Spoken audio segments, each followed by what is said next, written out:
Hi friends, how are you today? I hope you're doing well. My name is Nita, for those who do not know me. And if you do come across this page and you haven't, kindly subscribe and help us grow. Today, I want to talk on this subject, and I must say that I'm really grateful for those who have been following this teaching. Today is a unique one, strange if you like, yeah. And this is a story I like so much from the Bible of how Elijah was provided for in very unique ways, yeah, very, very unusual ways. And if you read the story of Elijah, he was quite unusual, yeah. And even the prophets revered him, the prophets of the day, yeah. And by the time he was leaving, you see the guy that took over from him, who is Elisha, uh, was asked, "What would you like me to leave to you once I go?" And he said, "I want double the portion of power that you have."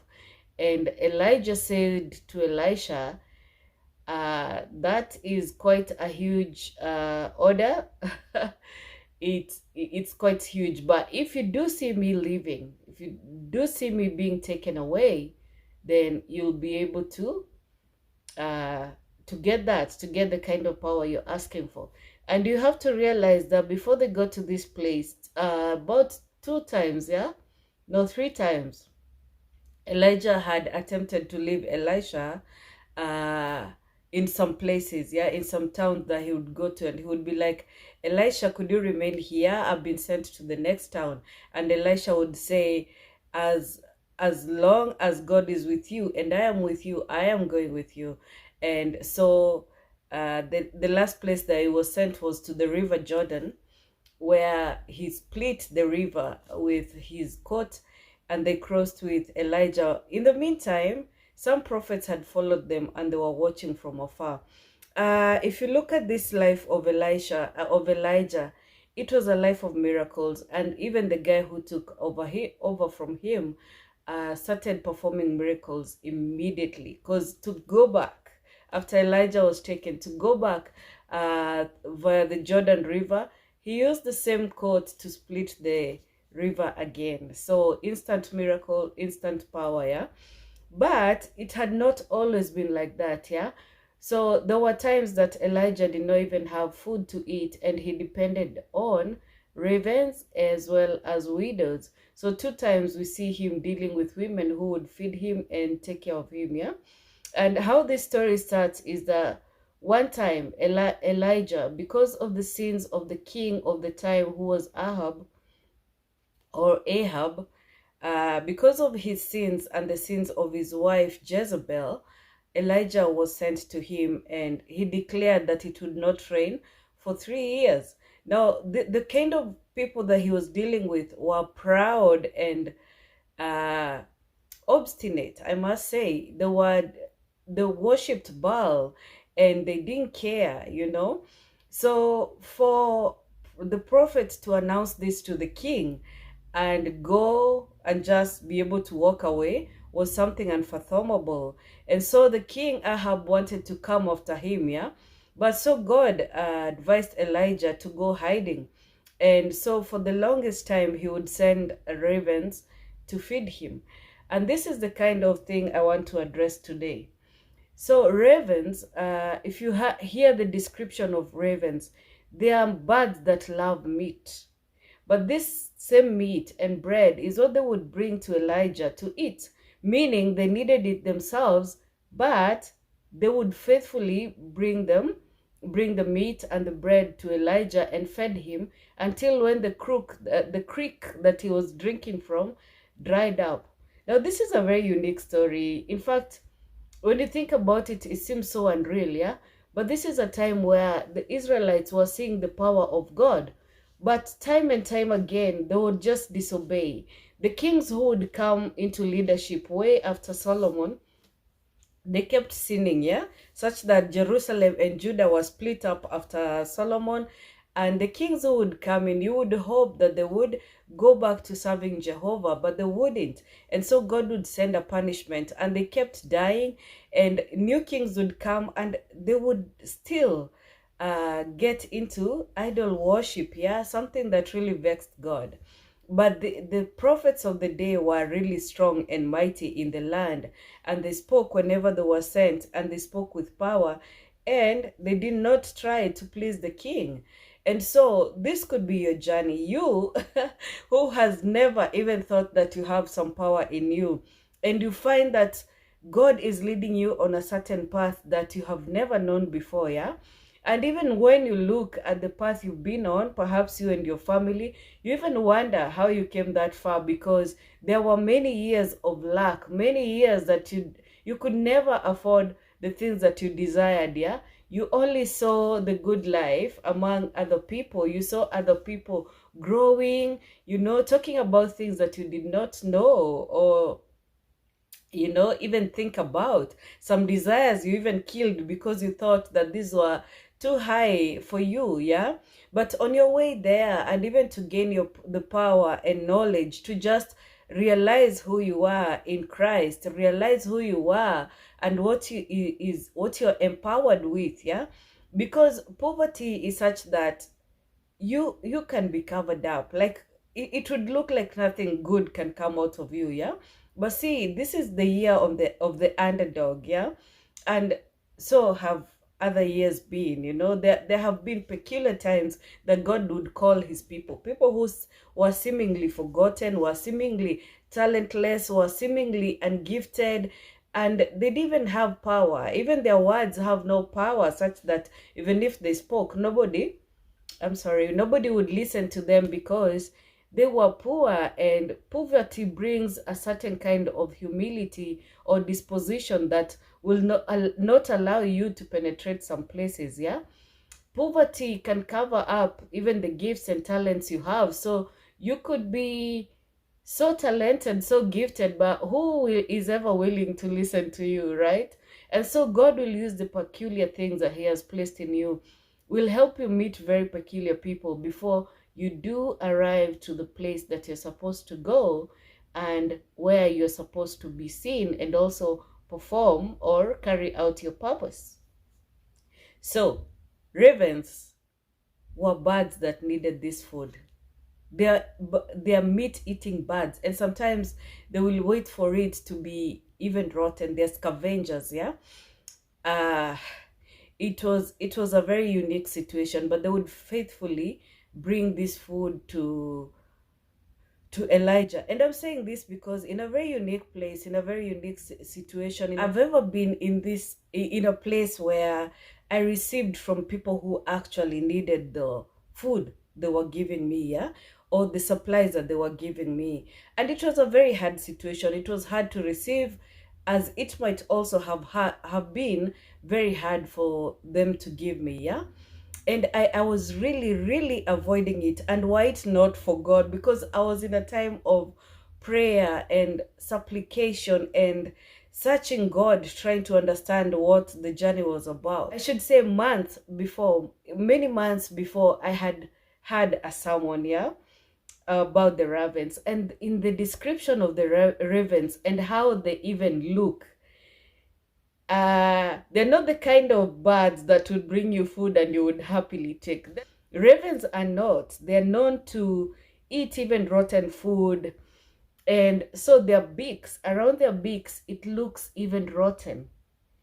And so I had that description, and I couldn't imagine that even the meat they were bringing, like the pastor was explaining, even the meat they were bringing, there's no way it was very good condition. It wasn't like what you think about steak.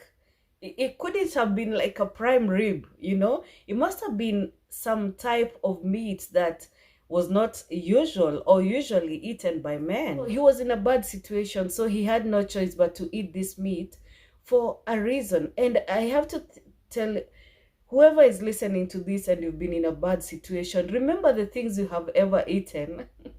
And my people, the Gikuyu people say, Korea orugo tigira yamodo akaria wega. It's like bad food or bad times will not prevent you to ever come to good times. So it is like a saying that encourages you to power through the bad times. Yeah, so this was very unusual food. Yeah, remember, as a person who is struggling or put in a situation where God wants to speak something to you, God wants to show you his might, so that when you break through, you will know that it was God, no one else but God. Yeah, so he will command people, just like he commanded the ravens to bring food to them. And sometimes, well, it's tough, because I don't know what the ravens were getting out of it, because up ahead you will see that sometimes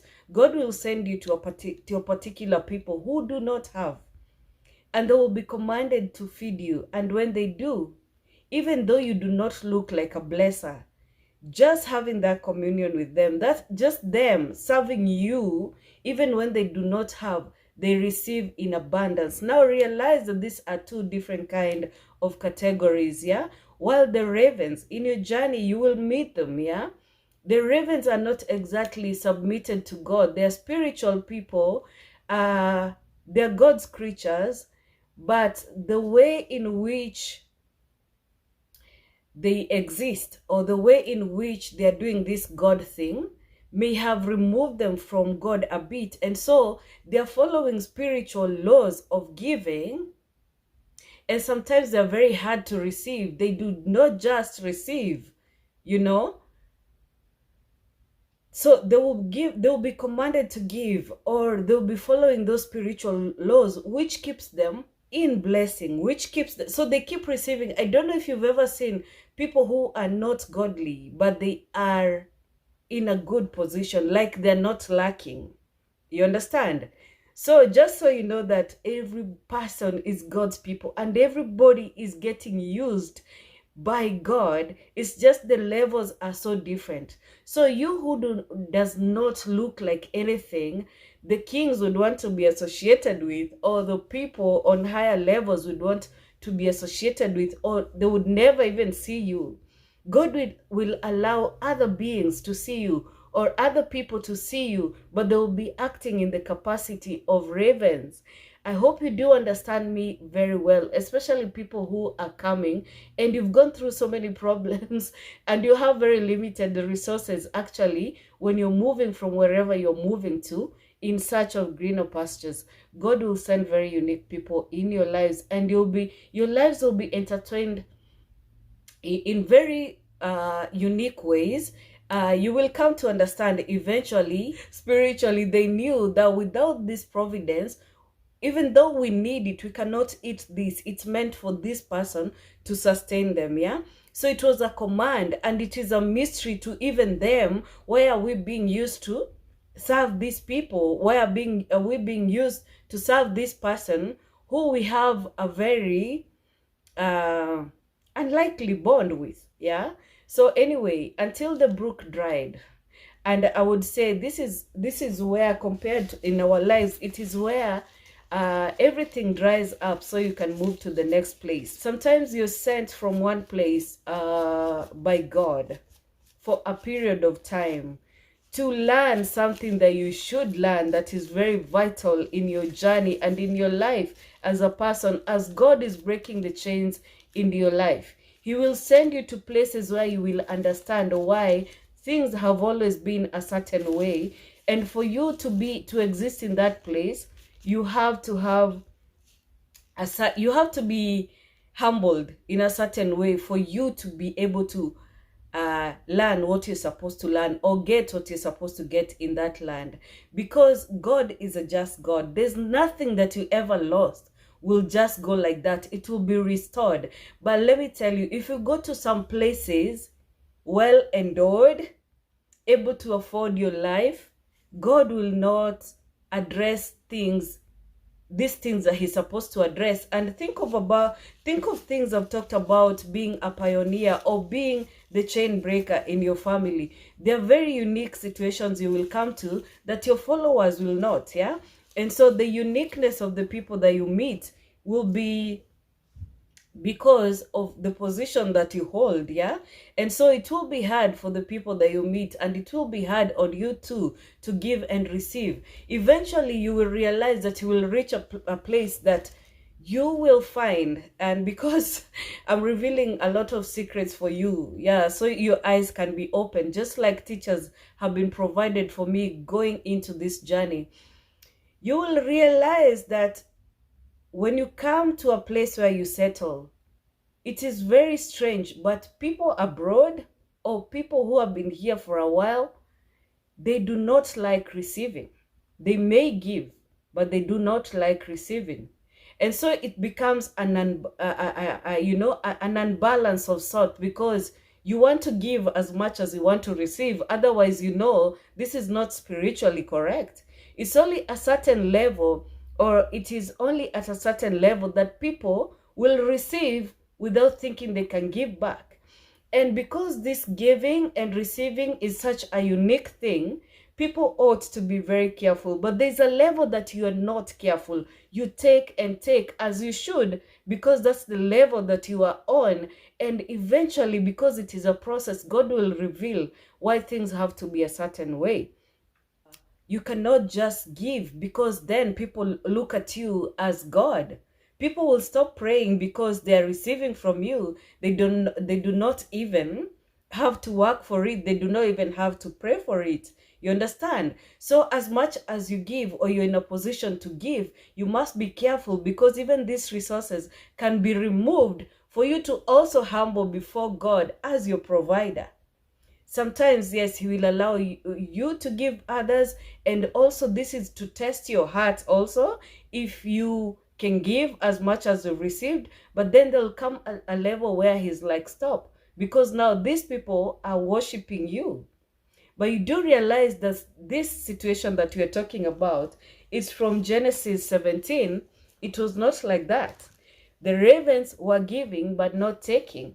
And the creek too, Elijah was getting from it, drinking from it. And when it dried, God commanded him now to go to the widow's house. And that is where I will read Genesis 17. Now Elijah, who was from Tishbe in Gilead, told King Ahab, As surely as the Lord, the God of Israel, lives, the God I serve, there will be no dew or rain during the next few years until I give the word. Then the Lord said to Elijah, Go to the east and hide by Kerith Brook, near where it enters the river Jordan. Drink from the brook and eat what the ravens bring you, for I have commanded them to bring you food. So Elijah did as the Lord told him, and camped beside Kerith Brook, east of the Jordan. The ravens brought him bread and meat each morning and evening, and he drank from the brook. But after a while, the brook dried, for there was no rainfall anywhere in the land. The widow at Zarephath. This is from verse 8. Then the Lord said to Elijah, Go and live in the village of Zarephath, near the city of Sidon. I have instructed a widow there to feed you. So he went to Zarephath. As he arrived at the gates of the village, he saw a widow gathering sticks, and he asked her, Would you please bring me a little water in a cup? As she was going to get it, he called to her, Bring me a bite of food too. But she said, I swear by the Lord your God that I do not have a single piece of bread in the house, and I have only a handful of flour left in the jar and a little cooking oil in the bottom of the jug. I was just gathering a few sticks to cook this last meal, and then my son and I will die. But Elijah said to her, Don't be afraid. Go ahead and do just what you've said, but make a little bread for me first. Then use what's left to prepare a meal for yourself and your son. For this is what the Lord, the God of Israel, says. There will always be flour and olive oil left in your containers until the time when the Lord sends rain and the crops grow again. So she did as Elijah said, and she and Elijah and her family continued to eat for many days. That means Elijah stayed with them for many days. There was always enough flour and oil left in the containers, just as the Lord had promised through Elijah. Sometime later, the woman's son became sick. He grew worse and worse, and finally he died. Then she said to Elijah, "Oh man of God, what have you done to me? Have you come here to point out my sins and kill my son?" But Elijah replied, "Give me your son." And he took the child's body from her arms, carried him up the stairs to the room where he was staying, and laid the body on the bed. Then Elijah cried out to the Lord, "Oh Lord, my God, why have you brought tragedy to this widow who has opened her home to me, causing her son to die?" And he stretched himself out over the child 3 times, and he cried out to the Lord, "Oh Lord my God, please let this child's life return to him." The Lord heard Elijah's prayer, and the life of the child returned, and he revived. Then Elijah brought him down from the upper room and gave him to his mother. "Look," he said, "your son is alive." The woman told Elijah, "Now I know for sure that you're a man of God and that the Lord truly speaks through you." I'm sure she must have discovered at some point where when the flour and the oil kept when the flour and the oil kept being replenished, she must have known that this was God's man. But raising the son was also on a different level. The way I look at this Raven situation, it's a place where you couldn't give in equal measure. So perhaps these birds were getting a lot of providence, or maybe a lot of supply. Perhaps there was some meat that were dumped somewhere and they knew where to retrieve. Yeah, whatever it is, they were able to get their keep, and also they were well fed enough to be able to afford something for Elijah, and so they brought it to him. But notice the difference between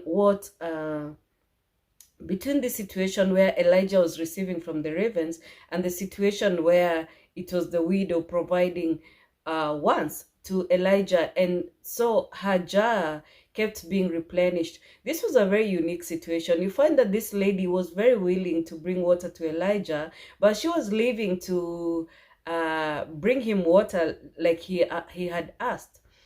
He said to her, "Hey, bring me bread as well." And man, she must have been so conflicted. And this could have been you so many times.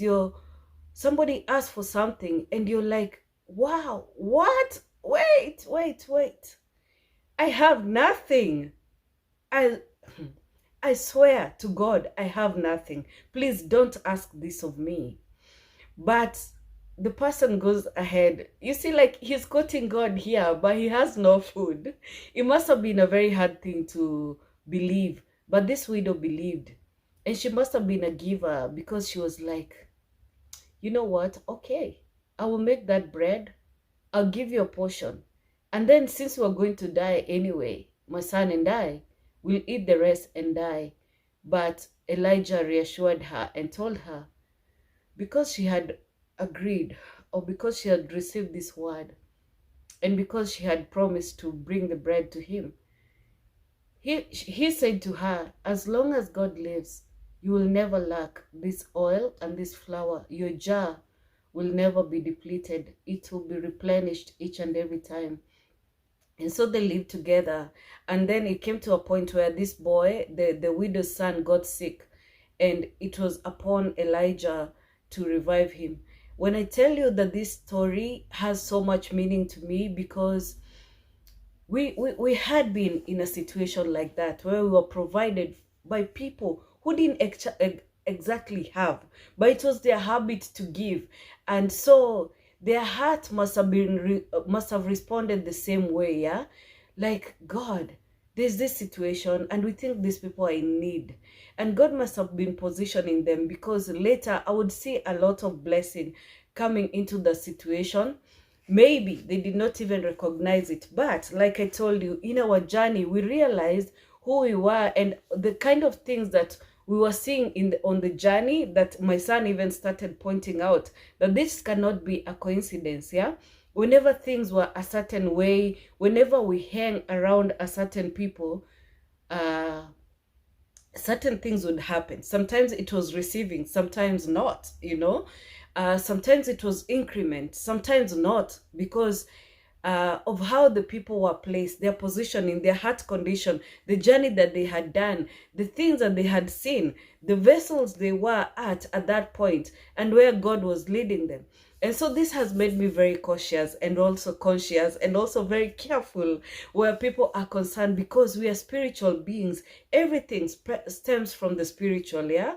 And so is giving and receiving. Sometimes you deny a person because they don't look like somebody you would want to associate with, or sometimes you give them so you can praise yourself like, I'm the one who supports these people, and God is watching, and God, he's the one who gives us the power to become wealthy, and so he's watching this and watching your heart. But in order for him to position you in such a way that you learn and grow in a manner that now humbles you or helps you now to understand that this journey is very unique, and God is leading you to a place where he may position you in certain ways that even the people who come after you in the same manner will see you just like you've seen other people. You could be a raven sometime, you could be the widow, yeah? It's tough. Or you could be the woman who actually built a room. She had the surplus, the rich woman. She had extra. And Elijah insisted on praying for this woman so she could get a son. And it's because he had received so much kindness from this woman. And he said to her, what do you want? And she said, nothing, we are content. And the Elijah's servant, who was quite nosy, told Elijah that this woman didn't have kids. And so Elijah prayed for her to get a son, because he had experienced so much kindness from this woman. He had the power to bless. So many people do have the power to bless, but they don't look like it. We always want to associate with the great and mighty, yeah? There's actually so many con games, so many scams going on online. People are targeting the people abroad because you think they have so much money, but it's not the case. Some do, some don't, yeah? So you don't know who you're dealing with. You don't even know who you're taking from. Sometimes because many people are givers, and there's also that pressure when you're abroad, like you're supposed to give because you're on you're in a place where you're expected to. But when you're scamming people, you do not even know that you're risking your life, because you do not know who these people are that you're taking from, yeah? And some are making huge sacrifices to give. And that is why we have to pray for one another, because we don't even know each other and the blessings or curses we carry upon each other. We have to be careful. As a person who has done the journey, made so many mistakes, I urge you to be very careful when you're coming, yeah? So, or when you're doing your journey to wherever, because it's always a journey, it's always a process to where God is taking you, yeah? So let me finish there and tell you that you're very unique, and God is going to use you in many ways. And how and why he uses you, or the kind of vessel he will use you in different times, is because you've let the Spirit of God lead you, because by yourself, you cannot lead yourself anywhere, yeah? And so you have to trust God. You must trust God. You're always positioned to expect from God. This way, you'll be able to stay safe, yeah, in so many ways. So God bless you and keep you, make his face shine upon you, and give you peace, because peace is what you need in this journey. May you keep calm and pray and seek him, because mbele kuko sawa, he has provided for you in this journey. It doesn't matter who he uses, and sometimes you'll be in a place where you'll be humiliated, you will be humbled, yeah, which is very necessary for the journey. So receive it with grace, not like I have done most of the time, but because you have heard this word. God bless you. Bye-bye.